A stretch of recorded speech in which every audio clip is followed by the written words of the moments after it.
up to 239. And as you can see, Witherspoon's almost 39. Mercer is 35. Punch stat numbers, Larry. Here's a look at how active these fighters are. You can see the numbers as far as their overall punches are virtually the same. The surprising thing comes up in the jab total, in which Mercer has suddenly come up with a serious, hard jab, and you can see what they've done in their last 2 fights. Witherspoon, however, is a very good defensive fighter and usually makes his opponents land a much lower rate than they do against other fighters. Rules of the bout will be the same as those for the fights you've already seen tonight. If there's a rules interpretation necessary, we can bring Harold in to cover that. Meanwhile, let's bring Ray Mercer into the ring. 3rd consecutive fight versus former heavyweight champions. We saw the names of those that preceded this one, and the interesting thing about Mercer is that he has stayed relatively close to the top of the division, at least in terms of matchup and to a certain degree in terms of income, while failing to win a fight for the past 3 years. He's a big, tough guy who comes to fight. He entertains people. He is a hurdle that a lot of people want to get over, feeling that they can beat him. His luck almost changed against Lennox Lewis. Maybe it will change tonight. Strong performance against Lewis. A lot of ringside observers felt that perhaps Mercer was entitled to that close decision instead of the former champion Lennox Lewis. And in that fight, Mercer showed a dramatically improved jab and more boxing technique than has sometimes been associated with it. Came into boxing late. He was about 25 years old and an Army man when he made the Olympic team in 1988 and won a gold medal at 200 pounds. Ray Mercer told us yesterday that his big passion in life is freshwater fishing. His goal, he would like to become heavyweight champion of the world, or failing that, he'd like to get a bigger boat and chase bigger bass. Bigger fishing pole and bigger lures, or better ones. Fun guy. You've chased after a few fish, haven't you, George? No doubt about it. I eat everyone I catch. That's what makes you so light-footed in the ring, George. All that practice at creeping up on the bass and crappie. There's the ring record for merciless Ray Mercer. Last 5 fights have gone the distance. This man loves a war. 23 wins, 4 losses, 1 draw, 16 KOs. And as always, when you see the fighters' records tonight, they are being brought to you by The Ring, the Bible of boxing. Tim Witherspoon.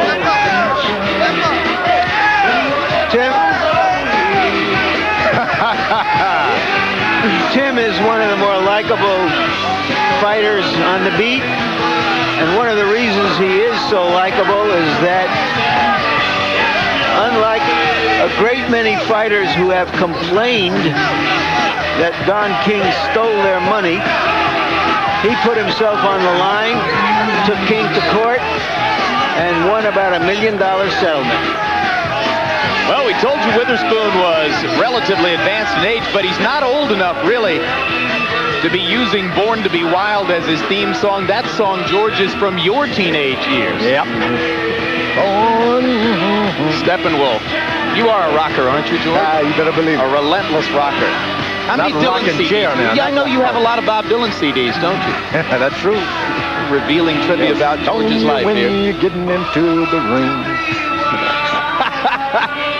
Lyndon Johnson and Bob Dylan. Rainy Day Women. And the record for Tim Witherspoon, 45 wins, 4 losses. Former 2-time heavyweight champ. He held those belts back in the early and middle 80s during the transition out of the Larry Holmes era in the heavyweight division. He's always had a lot of talent. Let's go up to Michael Buffer for the pre-fight introductions. Ladies and gentlemen, by way of Caesars Atlantic City, Main Events and Dennis Rappaport Productions, in association with your undisputed king of beers, Budweiser, present the co-featured bout of the evening, sanctioned by the New Jersey State Athletic Control Board, Boxing Commissioner Larry Hazard Sr. All officials will remain the same, except the timekeeper this bout will be Earl Curry.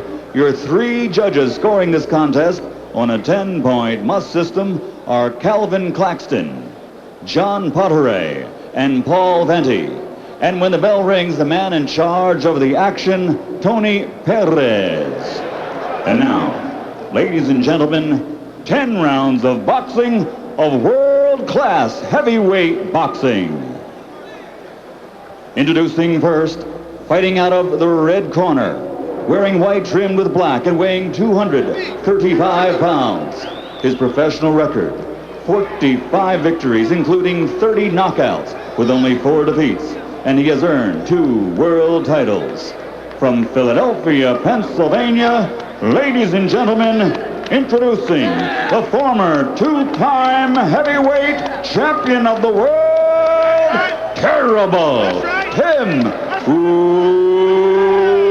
Witherspoon.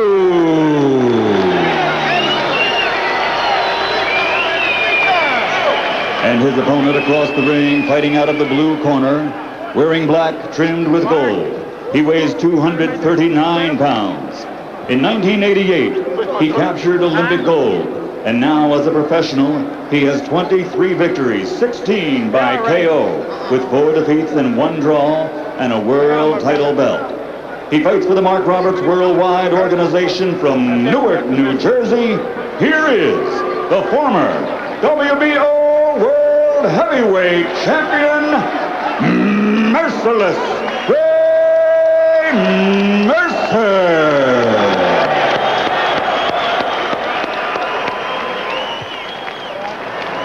Ray, Tim, I just gave you your instructions in the dressing room. Give me a good, clean fight. I know you both good, clean fighters, and I won't bother you. 2 things you must remember. Obey my commands at all times, and most important, protect yourself at all times. Your questions? Shake hands. Good luck to both of you. A fighter who can play defense and can punch is the hardest fighter to fight and beat, and that's Tim Witherspoon. Ray Mercer will fight him.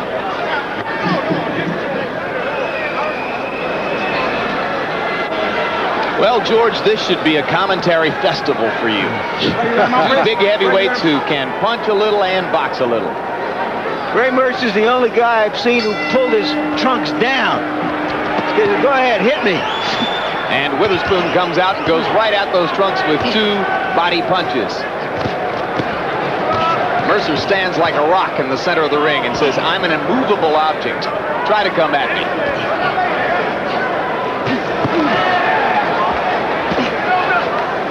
Mercer should try to establish himself earlier with a little boxing technique. Witherspoon can have trouble if you box him and be conservative with your energy. Step back and he throws these overhand rights. Stay close. That's it.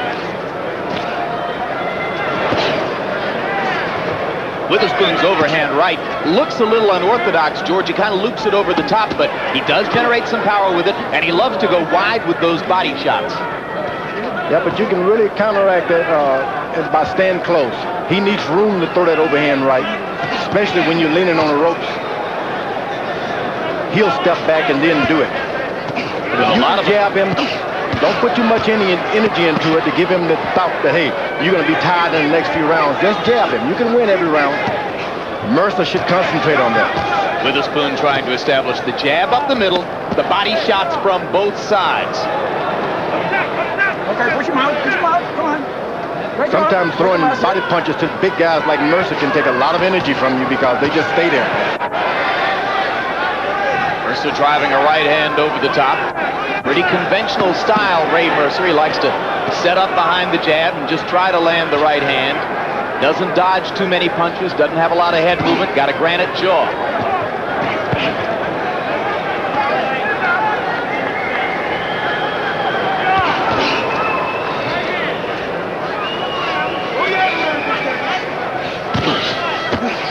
In the wake of Evander Holyfield's victory over Mike Tyson, there's a lot of revisionist history about Holyfield's punching power, and some observers point out, hey, wait a minute, he knocked Mercer down.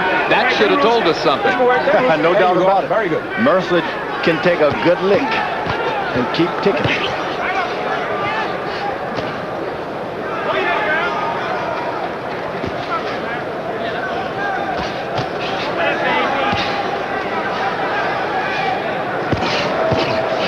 Witherspoon stops for a moment. Mercer jabs him.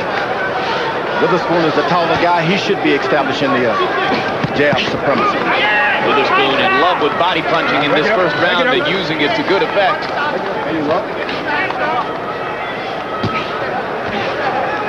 Mercer felt as though with the added weight, 15 pounds gained since he fought Holyfield, he can take body punches a little better.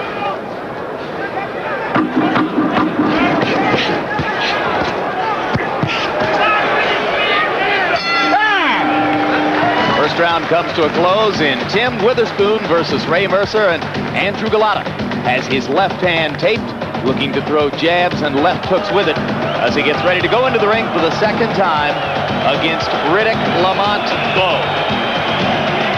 Still to come, our main event and the next bout on the card. Well, I have body, son. Move your head. Don't just stay up. Don't just stand away for him to get off. Move your head a little bit. Okay. Once in a while, you can step back and let him move, use his own legs, and then counter. Okay. Breathe deep now. Working good. Work off that jab. Work off the jab. Hit that body. Keep doing what you're doing. Working off your skills. Second down. Let's go. Get that water in front, please. By punch stat numbers, a phenomenal connect percentage for Witherspoon in the first round, who landed 26 of 35 power shots, 74%. 47 of 69 punches overall, 68%, underlining the point we've made previously, which is that Ray Mercer is one of the most willing targets in the business. Witherspoon corner told him to come out, work off the jab, and he did. But Mercer seemed to come out and land more jabs than him. Break it up. Break it up. Come on. Come on. Mercer's had management and trainer changes several times during his career. The past few years he's been working with Tommy Parks, and he says, I'm learning to box. Break it up. Okay, great.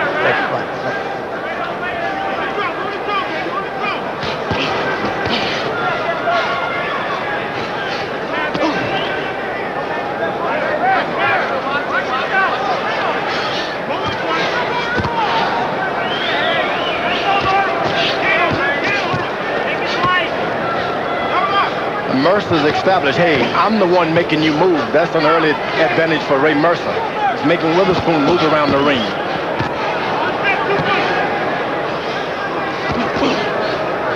And he's doing by way of an effective jab.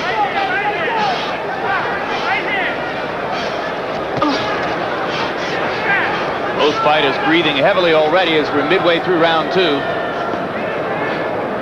Action is taking place in the center of the ring by and large. Nobody's been hung up on the ropes yet. Round two of a scheduled 10 in Atlantic City, New Jersey. This is a fast pace for a couple of old war horses. Conditioning will tell the story in the end. Good double left hook by Mercer. The second one landed flush. Good punch, but Mercer is not going to the body at all. To make those punches effective against Witherspoon, he's got to get a left hook every now and then into the body. Witherspoon, on the other hand, is investing heavily in body punching early, hoping it'll pay interest later on. Right hand lead by Witherspoon. Mercer shook it off. No punching. No punching. Okay, good. He's well advised. Whenever Witherspoon hit him with a hard shot, come back. Whether you get hit or not, come back and hit him back. Veteran referee Tony Perez in there for this one. Perez, the most experienced referee working the card tonight. The man who will do the main event, Eddie Cotton, considerably less experienced at the professional level than Perez, but Eddie Cotton weighs 240 pounds, and that could come in handy when you're trying to move Bowe and Galata off of each other. Every pound helps. There you go. Very good.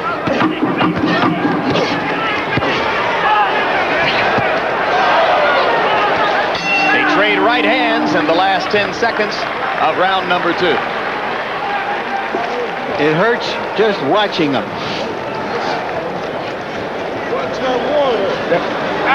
You're working nice. You're working nice. Keep your jab. And you standing in the range of his jab is why he's catching you with the jab. Don't let him just keep hitting you with the jab. You understand? You outbox him and go back to the body, and your openers will come up.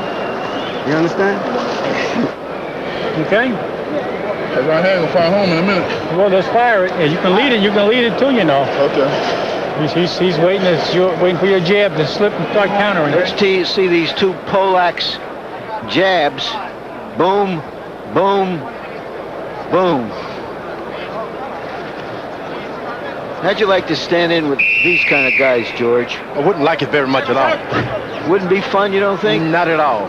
I mean, they're not running away from you. No, this is what fighting was meant to be. Would you consider doing it for money, George?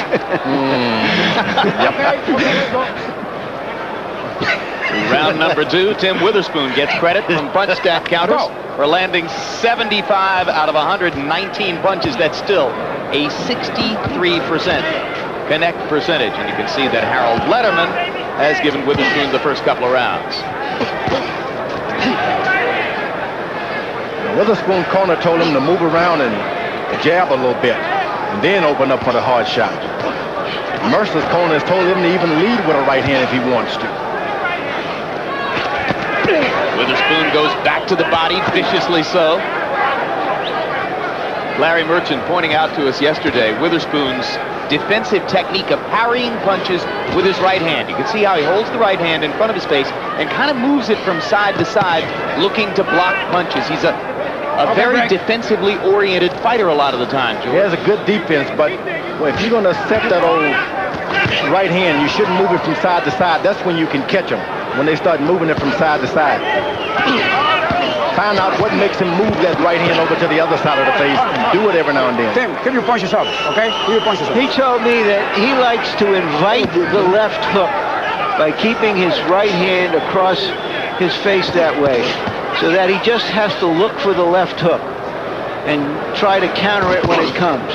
And counter over it with that quick overhand right of his, which is maybe his most damaging power punch. Now he's coming forward. Witherspoon is now, and that gives Ray Mercer a little energy because he's always having to carry the fight to guys. If he's able to box, he gets nothing but courage. Speaking of courage, if you've joined us late this evening and missed the first 3 bouts on the card, you missed the shocking knockout of one-time superlative prospect Kurt Shabalala by a journeyman named Brian Scott. So that weeds out for the moment one young heavyweight from the field of rising contenders as Shabalala meets his demise here.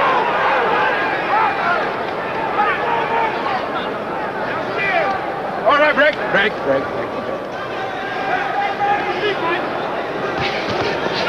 One problem with Mercer, he's never known when he's behind. He'll whip you and thinks, hey, I hurt you that round, and forget about the point. He loses a lot, not because he's not the better fighter. If this goes on for 10 rounds, both of them will sleep for about a month.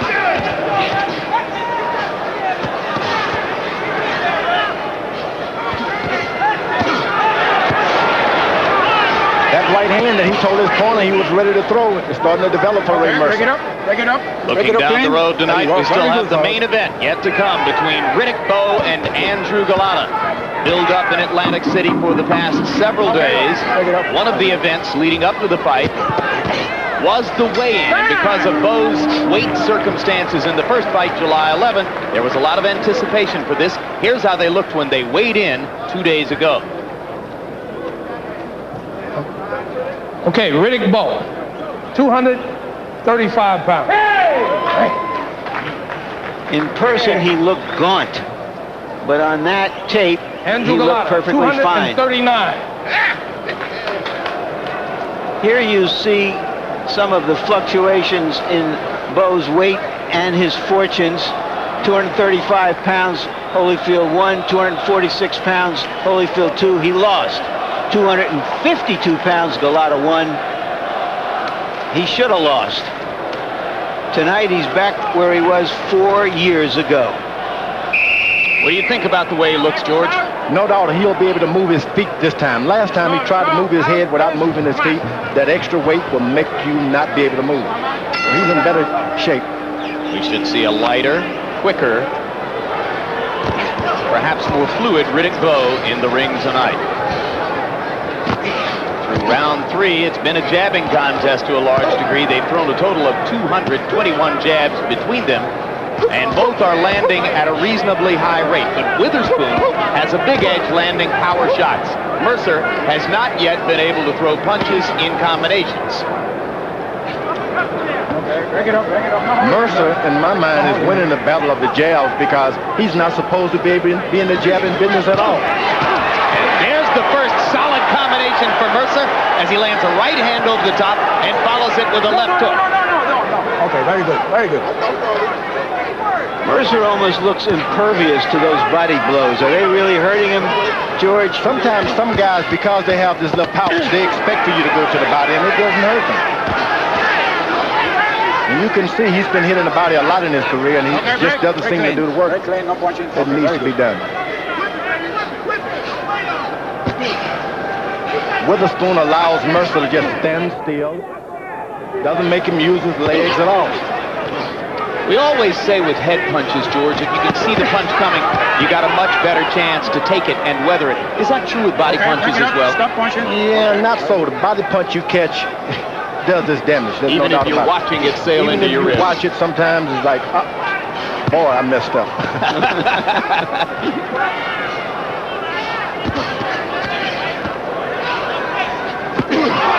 Quick right hand over the top by Witherspoon, and Mercer comes back with an uppercut of his own. Another uppercut.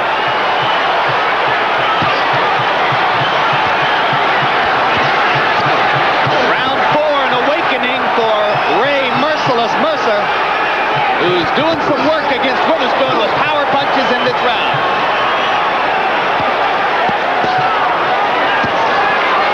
Witherspoon rallies back. Okay, break. Mercer is catching Witherspoon waiting for one good shot, and when he's waiting, he hits him with two goods of his own. I can't remember the last time I saw two big heavyweights stand on a handkerchief virtually and just pound on each other. Okay, break. Okay, very good. Generally, that one is given and the other is trying to get out of the way of it.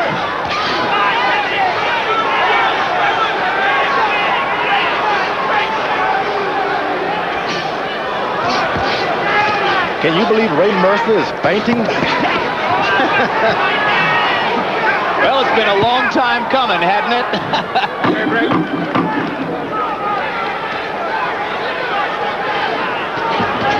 Okay, time.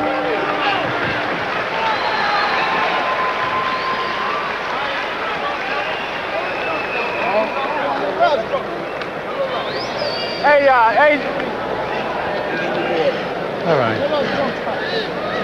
As it is, Ray, you're not hitting him in the body at all. I want you now working on his body. He's getting tired. You're getting tired. You hit him with two jabs, you can take that right hand to the body and take that hook back to the body. Okay. You got more injury than he's got now. You understand? Mm-hmm. I'm going to put a little cold water up there, Ray. Here is Mercer preparing to throw the uppercut, which buckled Witherspoon for a moment, it seemed. Setting himself up. There it is. Threading it right through that defense. Keep your hands up. That's it. Okay? You're doing good. That's like a pass being thrown right into coverage. You heard that whistle. You got to get up, pal. Come on.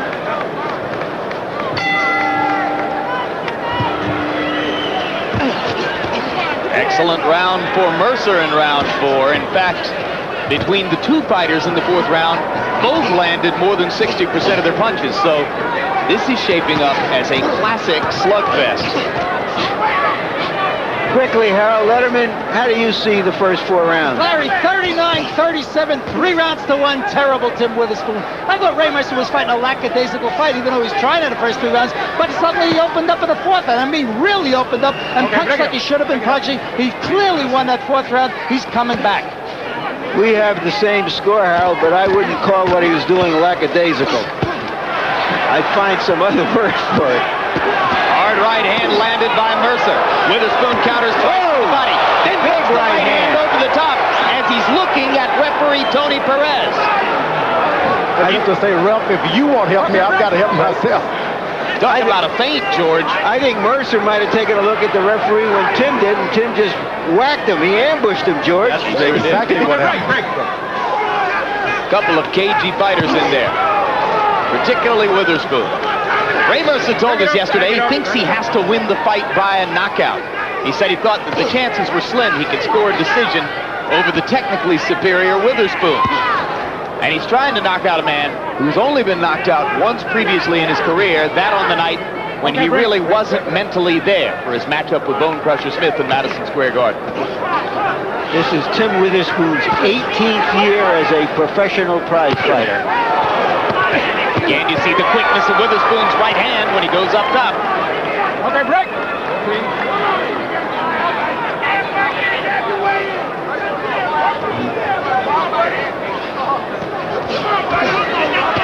Interesting little thing there, George. Mercer prepared to throw that uppercut again, and Witherspoon just turned into him and didn't let him throw it. Both guys got hurt, but Mercer got the worst of it that time. Yes, sirree, he did. But both men, I believe, are wobbled at this moment. Mercer is hanging on, though. Woo! And Witherspoon intelligently goes to the body. Mercer not throwing back. Mercer's been in this position before. He knows that guys will beat on him from time to time. If he can just hold on, they get tired. And Mercer tries to sneak in an uppercut there as Witherspoon steps away.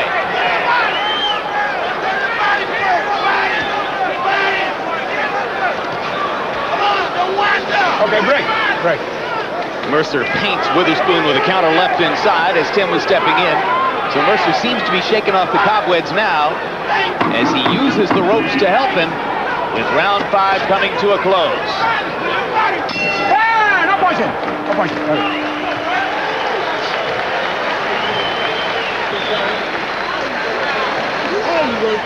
Good work. But keep working the body. He said don't pour so much water in your hip.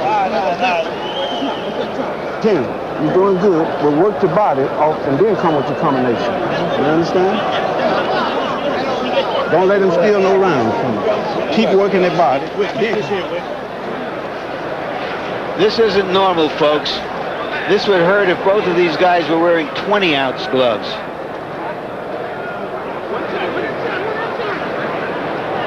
Here you see Witherspoon take a look at the referee and then follow through with that really big right hand. Mercer coming back. Something's got to give. It may be me. Let's go. Let's go. Well, you're looking at two guys who in the 5th round couldn't miss. I don't think I've ever seen numbers like this before. By punch stat computations in round 5, they both landed over 70% of their punches. They can't miss. Mercer comes back with a jab. Whenever he jabs, Witherspoon seems not to know what to do. And there's the uppercut again inside for Mercer, and he snaps Witherspoon's head back with a left jab. So Ray Mercer has decided to establish himself early in round 6 and let Witherspoon know that he's still there after that big Witherspoon rally in the last minute of the preceding round.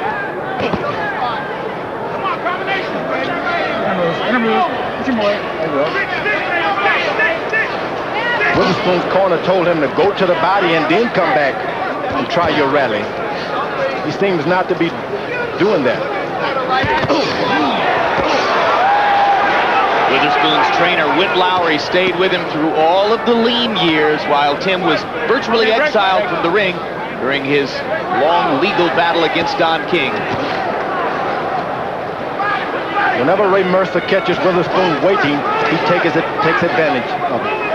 And when you want to go to the body, you try not to hurt your hands, and that will cause you to wait.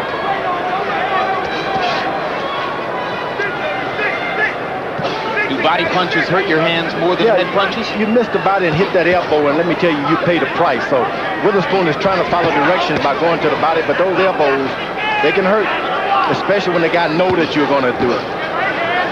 Do all heavyweights by this stage of their career have some aches and pains in their hands, George? Yeah, elbows especially. This is block a lot of punches, and that's where the aches come in that don't get away from it. So it can affect the way you fight subconsciously because of your natural desire to resist the pain, right? That's true. You just don't want to get those hands hurt. go to the body, you pay a terrible price with your knuckles. Witherspoon is waiting for a good body punch, and that's causing the problem. He misses. Now Mercer knows what he's trying to do. Mercer had a chance to fire that uppercut there, but stepped away instead. No, punching. No, nothing there. This is not a debate between two mild political candidates. Okay, break it up. Each Clean. guy is trying to take off the other guy's head and maybe some other piece of his body. Mercer's got an advantage because he's trying to land on a large amount of punches. Witherspoon is looking for one good shot.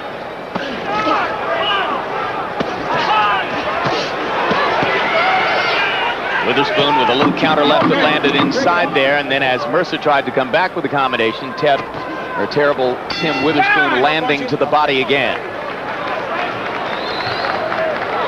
Okay. I gotta go big time now, boy. Put that over your shoulder. You gotta go big time. Huh? You gotta go big time. You gotta throw punches. Okay. When he hits you and you hit him back, hit him back again. Okay. Don't let him finish up, Ray. What? Don't be afraid to hit him around that body either, man. Okay. Come on. You hit him, and bam, bam, when you hit him with the right hand, then never came back underneath with the hook. Okay. His arm is on a little more water. And still to come, this man, Andrew Galata, in his second chance at stardom. He gave the first chance away when that lunatic series of low blows caused him to be disqualified against Riddick Bowe in the fight he was thoroughly dominating, winning going away in Madison Square Garden, July 11th. A night of potential redemption for both Galata and Bowe. Round 7 begins. Ray Mercer throwing twice as many jabs as Tim Witherspoon in round number 6. And through these past few rounds, the strategic advantage in the fight seems to be slipping toward Mercer's side of the table. No doubt about it, Mercer's landing the better of the left jab. Witherspoon is a puncher. He's looking for a good overhand right. You wait sometimes, the fight is over before you land it. Mercer is more willing to step back now and use that jab, do a little bit of boxing. I've given him 2 of the last 3 rounds. Good counter left hook there by Tim Witherspoon.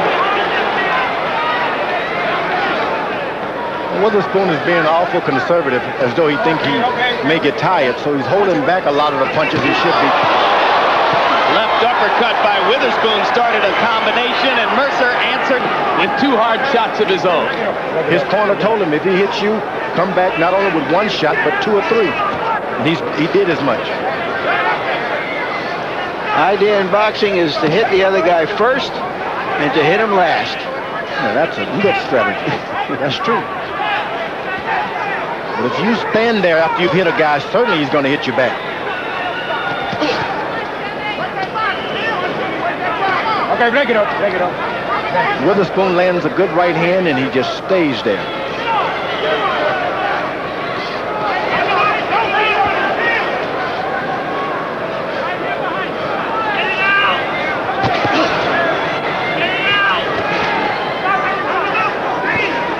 You see, as soon as he lands the right hand, Mercer's able to come back with something. Doesn't move. Witherspoon throwing fewer and fewer jabs as the fight goes on. And since he jabs less and less, he lands less to the body as well. In the early rounds, he was able to pump the jab and then bring combinations left and right to the body. I think what caused the problem, he was able to land a good right hand to Mercer to shake him. And from that point on, he thinks I can knock him out anytime I want, but it doesn't go like that. You've got to earn a knockout by jabbing, body, head.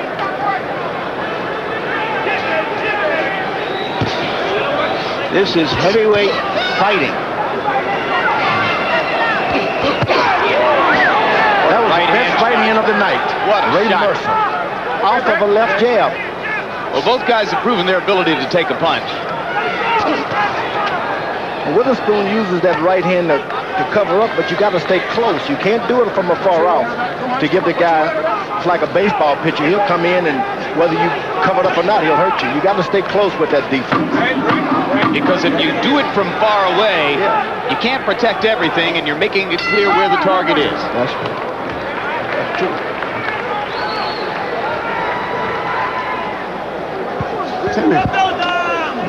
This is the 8th round coming up. You got to put it in. If the fight is about even, so now what you got? Okay, I just want you to win the next 3 rounds. Okay, win the next 3 rounds. Okay, win the next 3 rounds. Okay, all right. Win the next 3 rounds. Both of them looking to throw hard punches still. Left underdog, left uppercut, and here's the right hand punch that George called the best Mercer punch of the fight. The fight is getting more even. In these kinds of fights, however, Mercer has usually fought just good enough to lose. Andy's had a little bit of a tendency to fade down the stretch, and as we've seen Witherspoon coasting just a little bit here in the middle rounds, it's possible that Witherspoon is trying to conserve his energy and wait for Mercer to tire. Harold Letterman, how you got it? Jim, 68, 65, 5 rounds to 2. Terrible Tim Witherspoon. I just think that he did enough to win that 7th round. He landed an awful lot of good power shots. He seems to be, well in command of this fight. If he doesn't blow it in the last 3, I think Ray Mercer should really open up like he did in round 4. In other words, show us a lot more, get a lot busier, and impress the judges. So far, I like the power punching of Tim Witherspoon. 2 guys fighting on a dime in a phone booth. I have it 4 rounds to 3. For Witherspoon. Witherspoon corner for the first time told him to go out and win the next couple of rounds. So they know that, hey, he could probably be behind on some of the judges' scorecards. And they don't want to see Mercer have any more of a chance to seize the momentum advantage in the fight. Mercer is really doing the best, if you ask me. He's been doing better all night. Witherspoon had a chance to finish him and let him off the hook.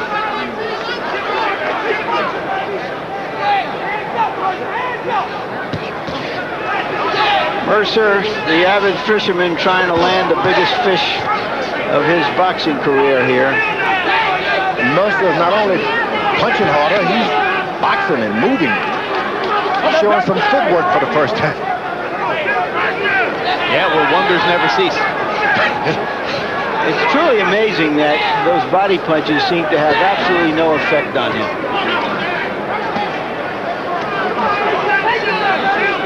Well, he came out of the Army, and he is in many ways a tank.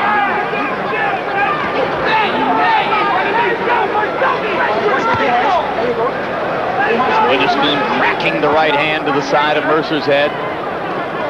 That's what he's been doing all night, cracking the right hand, but never coming back with a good left hook, just depending on one shot every now and then.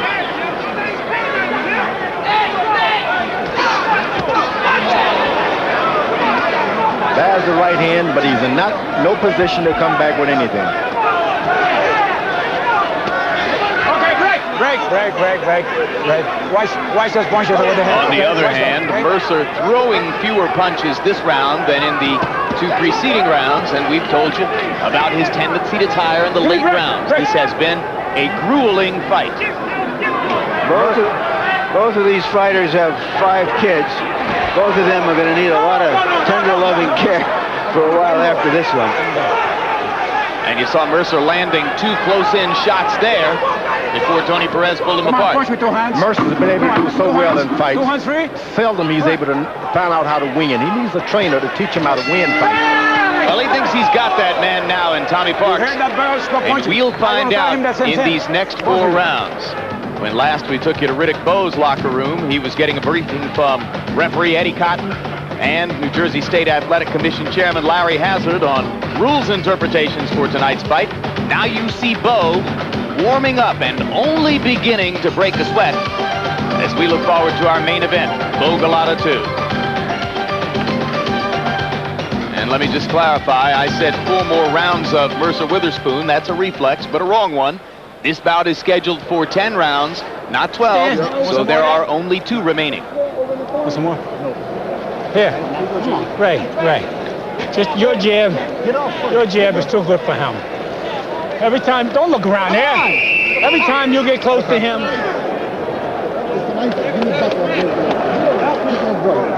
You gotta go, bro.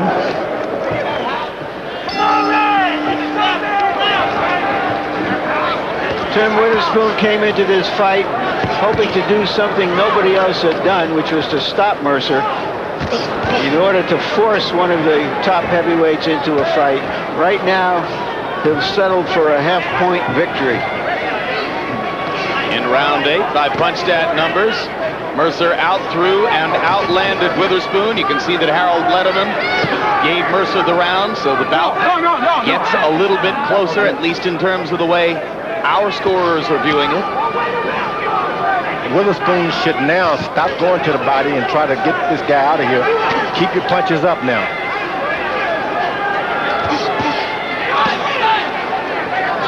Okay, break.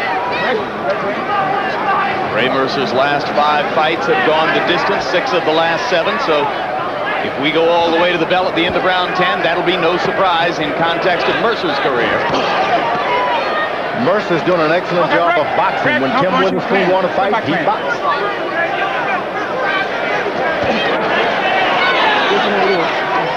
Okay, break.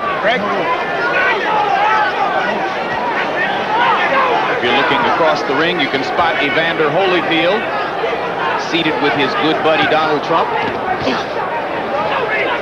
We expect to have a chance to chat with Evander in the time between now and the main event, Bogalata 2.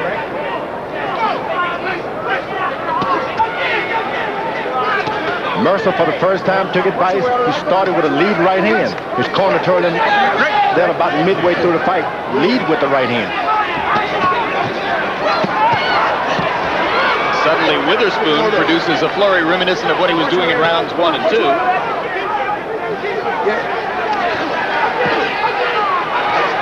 And Mercer says, well, let me show you one of my combinations. Mercer's doing a better job of throwing combination. Witherspoon throws the right hand and looks. Throws the left hand and looks.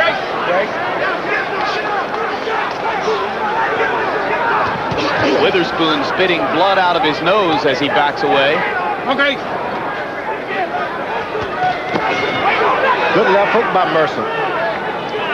Kind of a hooker cut.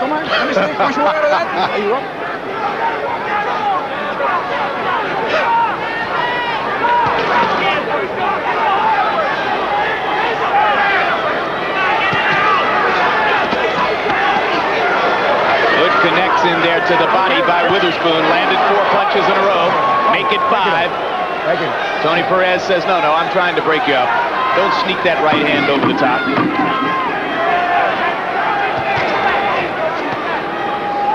Break!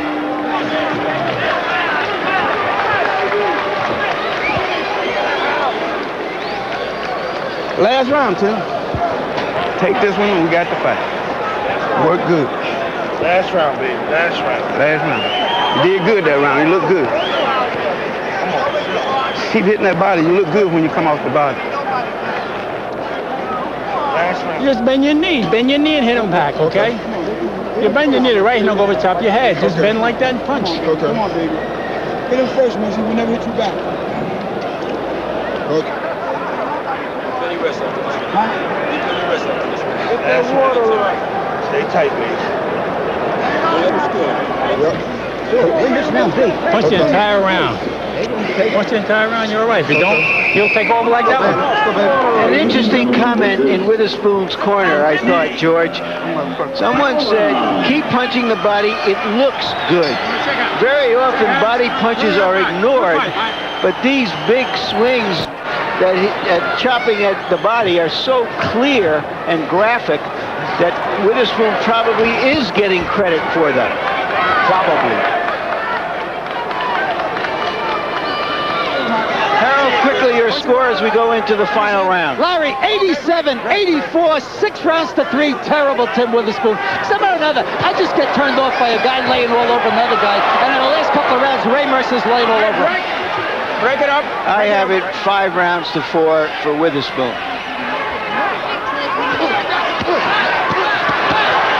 Well, Mercer's opening up again now. No time to kill.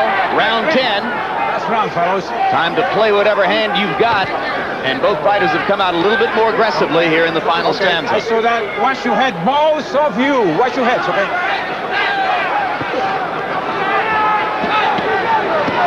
No! No. Let him go. Boy, that referee is in good shape.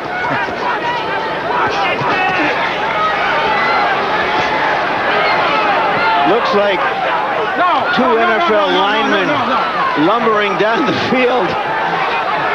But boy, they're just going at each other, and if I had a hat, I would short tip it to them. You don't often see this. Well, we had a tough fight to score last Friday night in Reno between Montel Griffin and James Toney, and I get the sense that this could be a tough fight to score also. George Foreman seems to see it a little bit differently, for instance, than does our Harold Letterman. Three judges at ringside trying to figure out who's gotten the better of whom in a pitched battle between Ray Mercer and Tim Witherspoon. With a lot at stake, the winner can look forward to at least another big paycheck or two in the heavyweight division. Both expressed a desire to get the winner of the Bo Galata match. That'll depend on circumstances beyond their control. Ray Mercer has done an excellent job in this fight. If he can avoid being knocked out, I can't see the judges going against him because he's been the aggressor, and when he's had to, he's shown a better left jab. But who am I?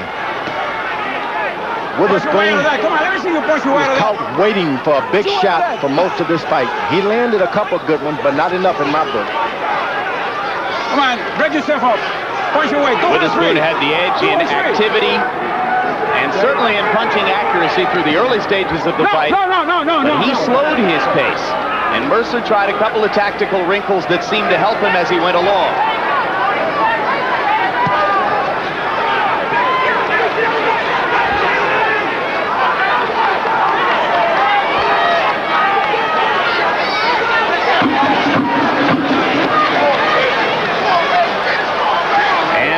Seventh time in his last 8 fights, Ray Mercer goes all the way to the final bell. My eyes tell me this is as even a fight as you could see. I'd be very happy with a draw, and maybe everybody else would. I would too. Well, history tells you that Ray Mercer loses a close decision. Yeah, my scorecard gives it to Witherspoon by a tick. Let's see if history is borne out here. I'll tell you later. Let me tell you something. Come here. I know I have scared And let's take a look at a final punch stat profile of what happened in the ring. Our independent punch counters from CompuBox finding Witherspoon landing 25 more blows. The edge was all in power punches because Mercer landed more jabs. Mercer throwing 57 more punches. They both landed at a high percentage. Mercer's edge in jabs accelerated as the fight went on. He threw more, landed more. They both landed at a very high percentage. Like I said, George, pretty tough fight to score. I wouldn't want to be a judge, no doubt about it, not in this fight, because they were both good fighters. Both gave a good show. And they both did their thing. I mean, Mercer showed you some resolute will, some power punching, a little of his newfound boxing skill late in his career. Witherspoon showed you that unorthodox style, his willingness to go to the body, the sneaky overhand right, his ability to counterpunch. So there was something there to be said for both guys. Both guys did well as far as I'm concerned. Witherspoon looked great. And, of course, Mercer did great. All right, to settle the suspense, let's go up to Michael Buffer for the official decision. Ladies and gentlemen, courtesy of Caesars Atlantic City, we go to the scorecards. Paul Venti scores the bout 97-93. Calvin Claxton scores it 97-91. And Joseph Pasquale scores the bout 97-93 for the winner by unanimous decision, Merciless Ray Mercer.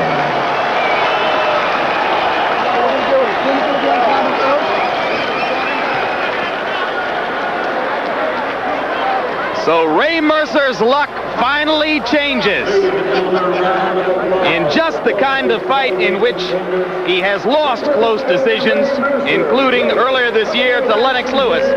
Mercer finally gets the nod from the judges, as he did from our George Foreman at ringside, and ekes out a unanimous decision over Tim Witherspoon, and you might see it at this moment as the biggest win of Ray Mercer's career. 97-93, 97-91, 97-93. A pretty solid win by those judges' numbers for Mercer. Let's go to Larry Merchant in the ring. Okay, Ray Mercer, congratulations. This is the kind of fight you usually lose. What was the difference? I think this time, Game a fair shake. That was well, I say this time me and Tim is a world-class fighter. I think he's #1 out there, and I think I beat the best tonight, and it wasn't easy. I just had to keep him from throwing his combination to get fired up, and that's what I had to do. I was doing wrong in the early rounds, but not coming back. He had a hell of a hard right hand, and I've never been hit like that before. Tim, you seem stunned by the decision at the end. What was your reaction and why? Well, you know, I won the fight clearly. You know, I didn't stun. I wasn't really stunned because, you know, like I said, I'm conditioned for this type of thing. I beat the man clearly. Was he the toughest guy you have fought in such a long time? No, actually, it was easy. It was easy. A lot of them shots he's throwing, I blocked them. You know, I won the fight. I'm happy. I'm happy because I'm happy with my performance. I won the fight. Tell me, would you guys do it again? I won't ask you if you'd like to do it again, but would you do it again? Of course we'll do it again. I mean, we gave the people what they want. This right here, the best fight of the night, right here. I won the fight. Like I said, I'm conditioned for controversy. I go back to the drawing board just to do the same thing over again. I'm not unhappy because I won the fight. Let's do it again. And I was singing the same old song 2 fights ago, and I know exactly how it feels. I'm just glad God Almighty was on my side tonight. I trained hard for it, and I got it. That's his problem. All right, thank you very much, fellas. Back to you, Jim and George. All right, thanks very much. Well, that shouldn't hurt Witherspoon all that much because that was a heck of an effort by him as well, but I think we both got to feel good for Ray Mercer that his luck finally changed. Finally, things changed for Ray Mercer. He gave it all he had. He was the aggressor. He even started to jab and move. How could a judge not vote for Ray Mercer tonight? He did great. Witherspoon did excellent also, though. I think it says something very nice about boxing fans, too, that Mercer could go 3 years without winning a fight and still maintain enough appeal to be in an event like this. Yeah, he's finally learned not only how to do good, but win some. So congratulations to Ray and to